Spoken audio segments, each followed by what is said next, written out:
This is Nightly Business Report with Tyler Matheson and Sue Herrera. Stocks clobbered. New threats from North Korea send a chill down Wall Street as one of the worst months for stocks gets off to a very rocky start. Back to work. Congress has a lot to do in a small amount of time. Investors are watching very closely what you should focus on and ignore. Buying a home? How much will you need to earn to buy a house this fall? Those stories and more tonight on Nightly Business Report for Tuesday, September 5th. Good evening, everyone. It was a rude welcome back from the long Labor Day weekend, or the summer, if you think of it that way, and stocks got hit hard. The reason? Fresh threats from a defiant North Korea. A top North Korean diplomat warned that his country is ready to send, quote, gift packages to the U.S.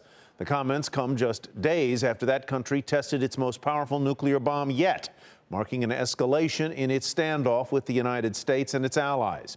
The U.S. ambassador to the United Nations, Nikki Haley, urged the Security Council to impose the strongest possible sanctions on North Korea to cut off revenue that lets the nation build ballistic missiles and warheads. The crisis prompted investors to sell stocks and head for safer havens like government bonds and gold.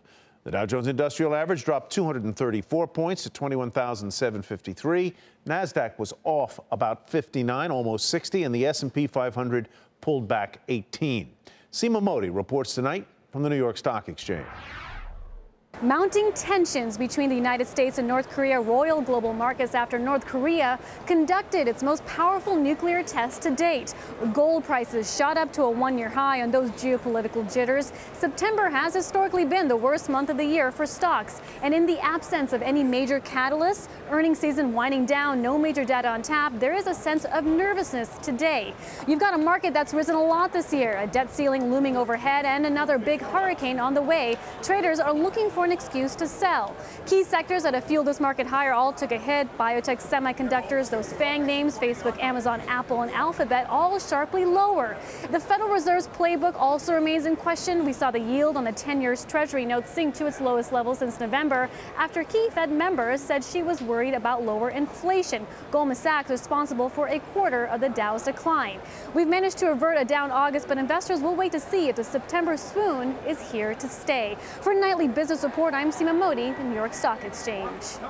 The situation with North Korea is complex, not just for the United States, but for many countries in Asia. We have three reports for you tonight. The first one is from Eunice Yoon in Xiamen, where North Korea's nuclear test was casting a shadow over an important summit of global leaders.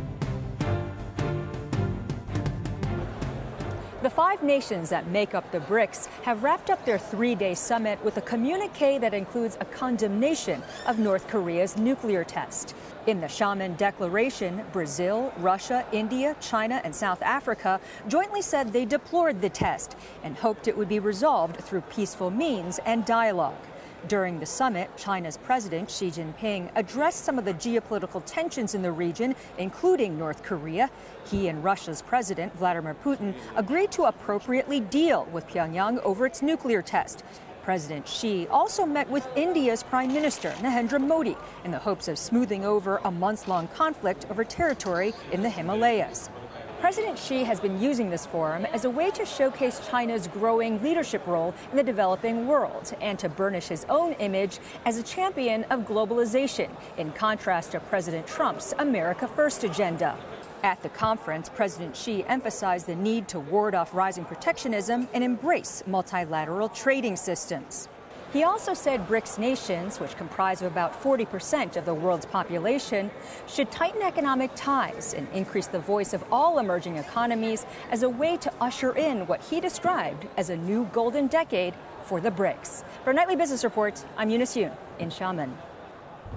Amid the nuclear tensions, there are questions about a new arms deal between the U.S. and South Korea. Sherry Kang is in Seoul.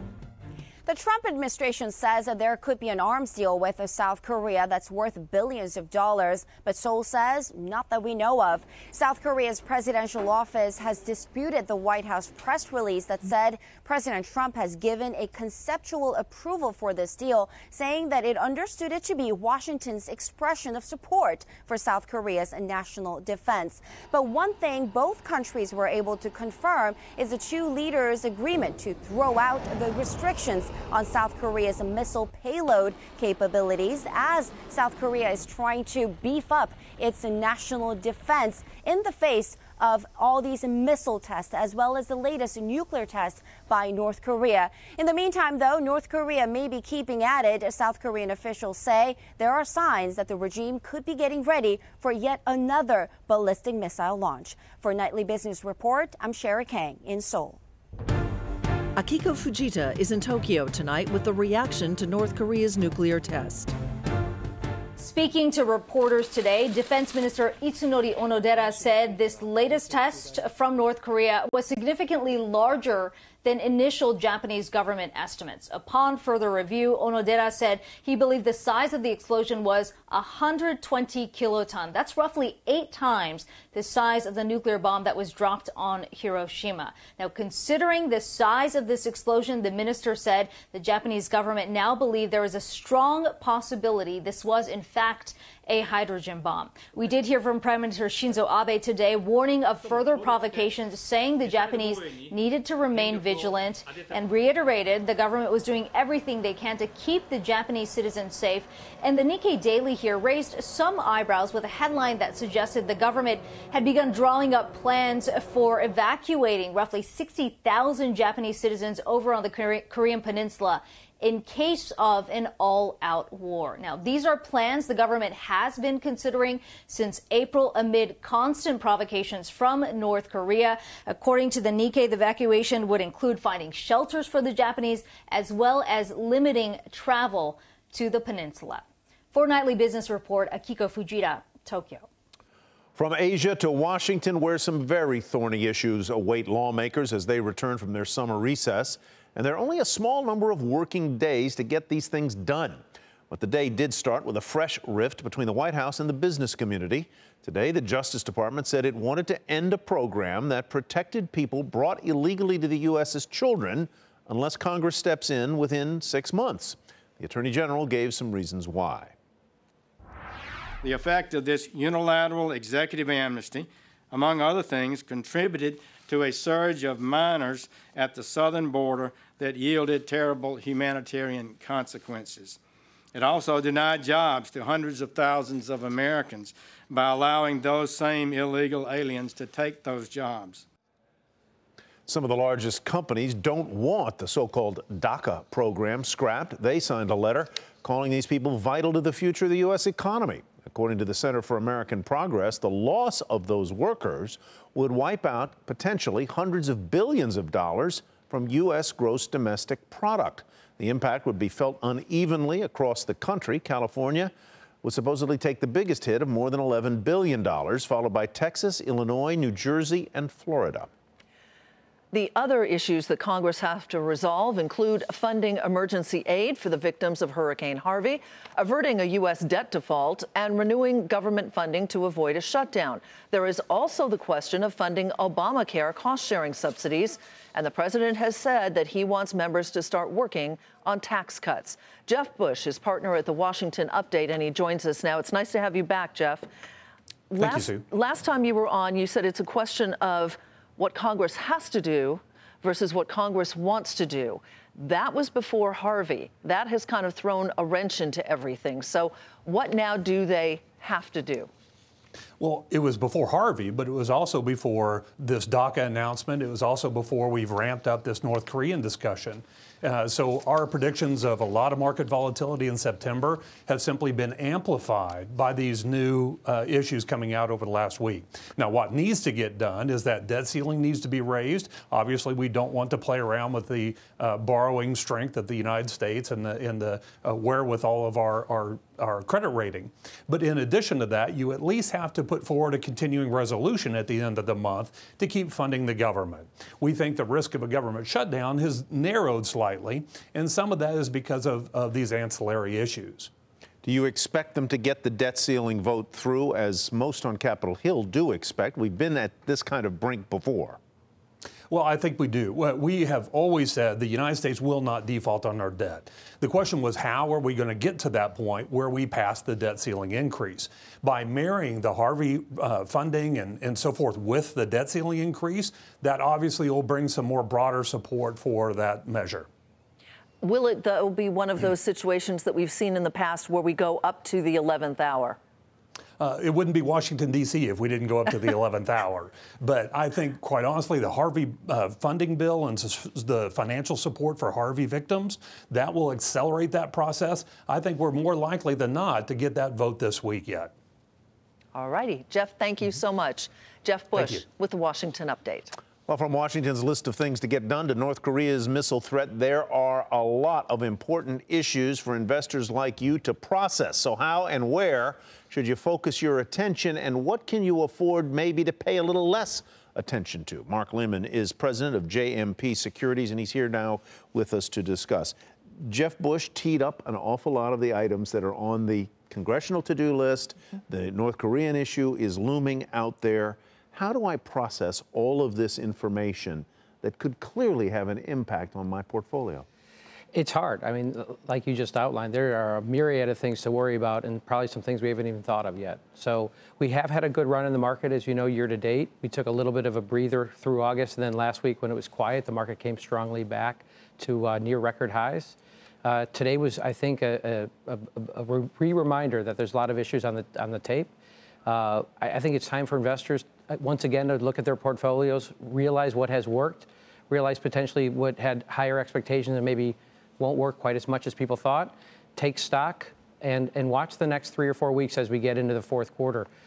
Those reports, as you know, from the third quarter won't be till October, but we're going to have plenty of activity for investors to get time to reassess their portfolios. What is the bond market telling you? We saw bonds in some parts of the government curve move to new highs, and interest rates dropped dramatically. To me, it says that people want safety.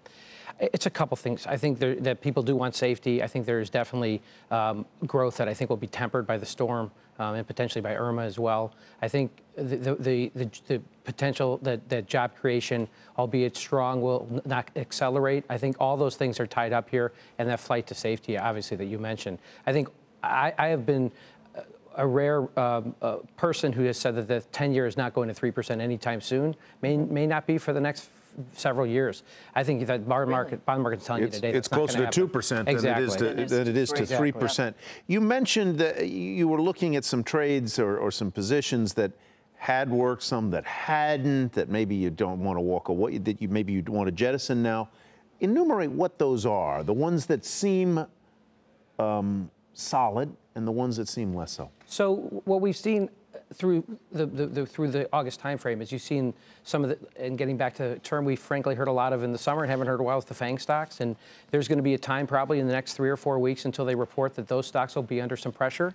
I think you want to assess what kind of quarters they're going to have. The second quarter for each of those companies was Facebook, good. Amazon, Netflix, and Google. And you look at what kind of pricing power Facebook has enjoyed. I think you want to pay attention there. I think the stock is near high, but again, you want to pay attention. You look at biotech, where you've seen some real M&A activity, and you've also seen some drugs that have gotten proven in the last 3 months. You want to pay attention there. Do you also, though, if you're the average investor, balance that with maybe a move into utilities or adding a little bit of gold to the portfolio?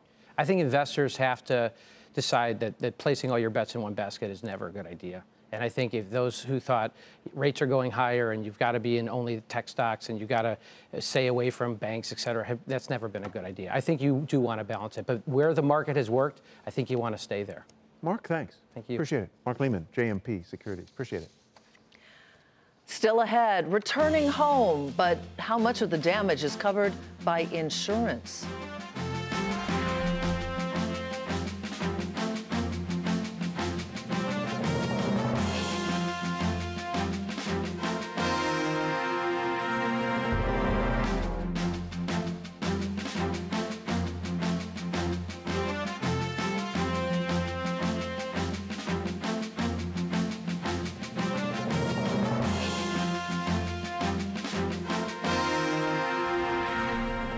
Florida's governor has declared a statewide emergency as Hurricane Irma intensifies over the Atlantic Ocean.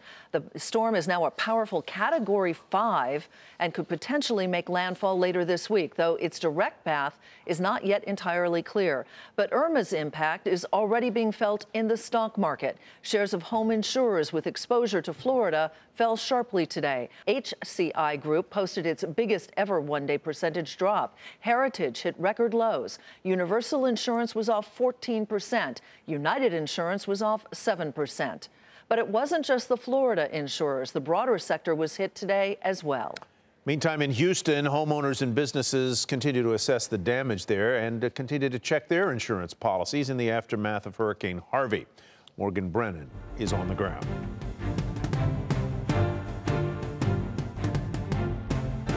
People are coming home to loss. Some of it covered by insurance, but most not. Nelby Salmarone has lived in her home in northeastern Houston for 25 years. An accountant by profession, she was forced to leave when the floodwaters came. I got up around 3 o'clock. I wanted to go to the bathroom. When I was going downstairs, that's when I see that even my refrigerator was flooding. I told my husband we have water in the house. I cried. Nelby does not have flood insurance because her home is not located in a high-risk flood zone. It wasn't mandatory, and she didn't think she needed it. I'm trying to get FEMA to help me a little bit. Nelby also lost 4 cars, which, after the deductible, will be covered by farmers insurance. Just one example of the more than 30,000 claims, a third of them auto-related, Farmers has received so far. Auto losses alone are expected to be in the billions of dollars, paid out by insurers like State Farm, Allstate, Progressive, and Farmers. Houston is a community that relies a great deal on their vehicles, and we want to make sure that our customers are able to start the process of identifying and getting another vehicle as quickly as possible. Here in the Houston suburb of Baytown, the Royal Purple Raceway has been temporarily converted into a giant salvage yard where thousands of cars, trucks, boats, even construction equipment damaged by Harvey is being assessed by insurance adjusters for companies like State Farm and Farmers. It's still too early to know the full extent of the damage to homes and businesses, but analysts estimate 500,000 vehicles or more could be damaged, and not just personal ones. Clear Lake Infinity had nearly 4 feet of water flood dozens of brand new cars. I mean, us as a dealership lost around $8 million in inventory, and so we're trying to recover from that. While auto insurance policies cover flood damage, home insurance plans generally do not. And for some homeowners, it's not over yet. Here at Barker Reservoir, the Army Corps of Engineers continues to flood Buffalo Bayou. The surrounding homes and businesses remain under several feet of water as 5,000 cubic feet per second is released from this gate. The Corps says it'll continue to release water, slowly tapering until mid-September. Our office is right behind me over here, and we have about 2 foot of water in the office, and we put that water in there ourselves. The Corps says it is necessary to flood this neighborhood to keep the city's reservoirs from overflowing and the infrastructure from getting damaged. But across town, as ruined furniture and debris stacks up and awaits removal, Nelby is getting to work. Contractors have already stripped the first floor and are busy making repairs. If she can wrangle the money, it will all be over in a month. We already cut the sheetrock, so we're already ahead of the game. For Nightly Business Report, I'm Morgan Brennan in Houston. Shares of the cruise lines also had a tough day. Companies like Royal Caribbean and Carnival already had to change plans when Hurricane Harvey shut down a port near Houston. Now Hurricane Irma is causing additional disruptions and the rerouting of ships out of that storm's path. Royal Caribbean and Carnival both finished the day lower. A major pipeline carrying gasoline from the Gulf of Mexico to the East Coast has resumed operations. It had been knocked offline by Hurricane Harvey. The Colonial Pipeline system is the largest in the nation. The pipeline shutdown, along with a number of refineries, caused gasoline prices to spike. According to the AAA, the national average price of a gallon of gasoline was up to $2.64, up nearly 20 cents from late last week. A Houston businessman has agreed to buy the Houston Rockets for a reported record amount. Tillman Fertitta called the purchase of his hometown team a dream come true. While terms of the deal were not disclosed, the price tag is reported at more than $2 billion, an NBA record. The transaction is pending and requires approval of the league's board of governors. The purchase sent shares of MSG higher. MSG owns the Knicks. The team is MSG's biggest asset. United Technologies inks the biggest aerospace deal ever, and that is where we begin tonight's market focus. The industrial conglomerate said it was buying aircraft parts maker Rockwell Collins for $30 billion, including debt. Under the deal, the two companies said they will combine their aerospace divisions into a new business unit called Collins Aerospace Systems. The CEO of United Technologies said the tie-up is key to increasing customer value. 30,000 new aircraft are going to be delivered in the next 15 years. The aerospace business is growing dramatically. We see revenue passenger miles up 5% every year. Growth is coming in the aerospace business, but with that growth comes pressure from the customers to take cost out, to continue to innovate, and having scale in the aerospace business is absolutely essential if you're going to deliver the value to the customers that they expect. Shares of United Technologies down 5% to $111.21, while Rockwell Collins shares up slightly, finishing at $131 even. The media company Trunk, yes, that's its name, said it was buying the tabloid newspaper The New York Daily News in an effort to grow its digital audience. The owner of the Chicago Tribune and the Los Angeles Times paid, are you ready for this? $1 for the newspaper and its website. It will also assume about $60 million worth of liabilities. Trunk shares rose marginally to $14.76. And a federal court invalidated 11 patents on a respiratory drug made by the pharmaceutical company Mallinckrodt. The ruling was on a lawsuit that the drug maker filed against Praxair, which is attempting to sell a generic version of the treatment. Mallinckrodt said it plans to appeal the decision. Shares of that company off 12% to $36.12. Biotech firm SMED said its drug for treating a rare lung disorder performed well during a study. The company said it plans to seek accelerated approval from the Food and Drug Administration. Shares skyrocketed nearly 120% on the news to $26.99. After the bell, the tech giant Hewlett-Packard Enterprises reported stronger than expected results. That company said that while it's encouraged by the progress it's made, there's still more work to be done. Shares initially rose following the results, but they ended the regular session down nearly 2% to $14.04. And also after the bell, despite growing revenue in the latest quarter, gaming and entertainment company Dave & Buster's reported weaker than expected sales and also cut its same-store sales guidance for the year. Profit was better than expected, but that wasn't enough to lift the stock. Shares initially fell in the extended session, but finished the regular day up just fractionally to $58.14. Coming up, the salary you need to earn to buy a home in some of the country's largest cities today.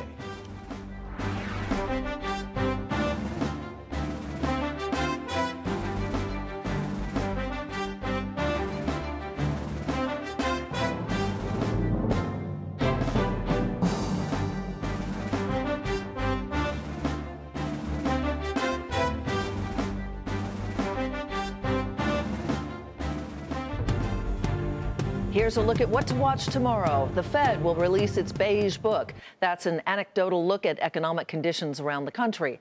President Trump is expected to travel to North Dakota to speak about tax reform.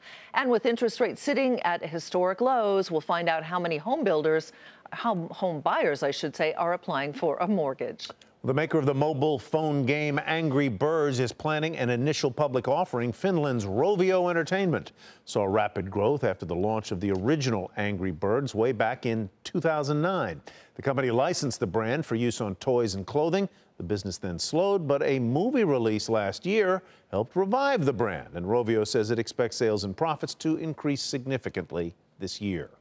Lego plans to cut 1,400 jobs following its first annual revenue decline in 13 years. The layoffs account for about 8% of the toy maker's workforce.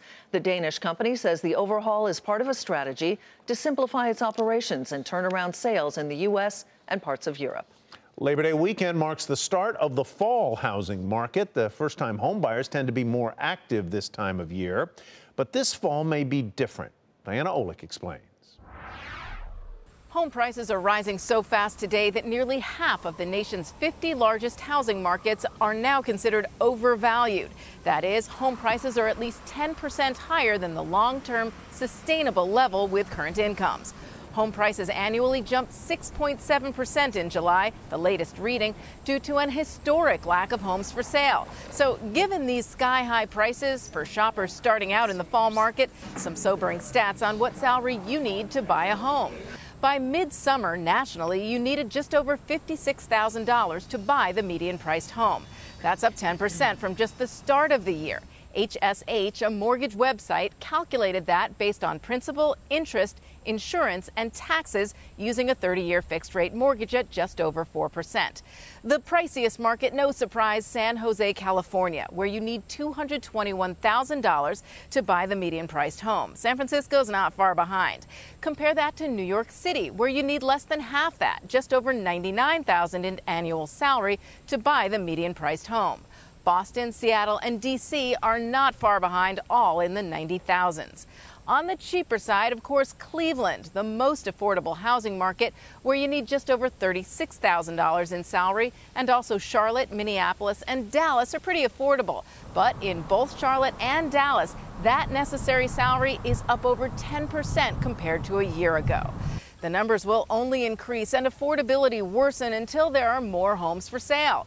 But just last week, the chief economist for the realtors said, given soaring demand and slow new construction, more supply would take a miracle. For Nightly Business Report, I'm Diana Olick in Washington. Before we go, here's another look at the sell-off on Wall Street today. The Dow dropped 234 points. The Nasdaq was off 59, and the S&P 500 pulled back by 18. It's so good to have you back. Nice to be back after a little summer vacation. Yes. Kids are back in school and everything. I know. All is right. That's it for us tonight. I'm Sue Herrera. Thanks for joining us. Thanks for me as well. I'm Tyler Mathisen. Have a great evening, and we'll see you tomorrow.